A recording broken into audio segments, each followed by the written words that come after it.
we know from Scripture that God does not change and He does not lie. He does not make promises that He will not keep.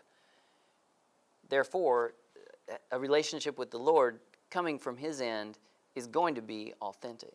So that's the best example that we can follow.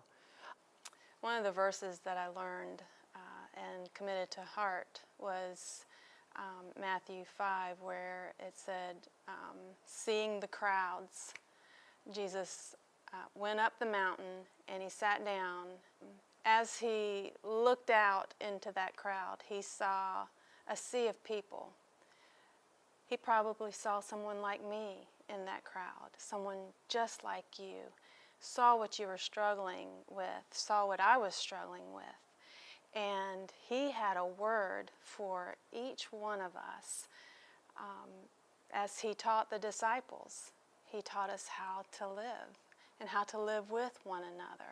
So that means that every relationship that we have, no matter how informal or formal it may be with the people who are living in your own house, it may be with people that you see once as you pass by them on the street.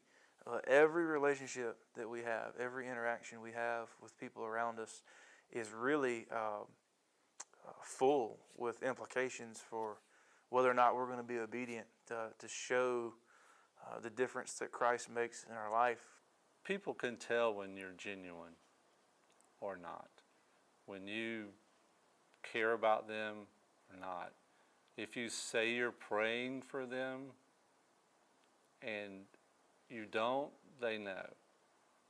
When you ask them what's going on, then they know that you're sincere. I feel like sometimes in our church body, we come close to just being a group of individuals, each on their own path. But really, the Scriptures call us to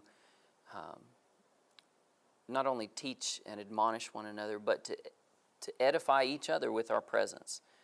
The Christian life is not so much us trying to be like Jesus, us trying to muster the willpower to make our life look like His. A lot of times I've thought about it that way, and I know other people in the church probably fall victim to thinking about it that way. But really the Christian life is more about letting Jesus live through us. And you want to be authentic with other believers, you want to be authentic with people who don't know Christ around you in life. The key to that is letting Jesus live through you. I think in relationships where you realize that we're all struggling with the same things, that being a Christian doesn't mean being perfect. Being a Christian means you're striving to be more like Christ, but when you're dealing with people and you're building relationships and you see that they have the same struggles that you do, that just gives you encouragement that you're not failing. See people. Engage them.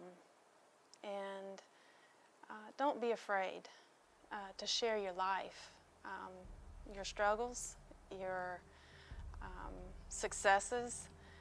We all grow from one another in those things. Every single person has this problem, and that is this: the image of God has been marred and stained in them because of our sin.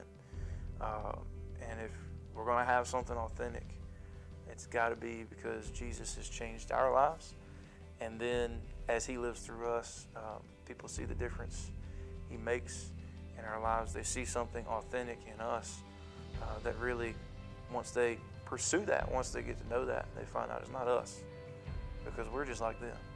We're fallen, but it's really Jesus.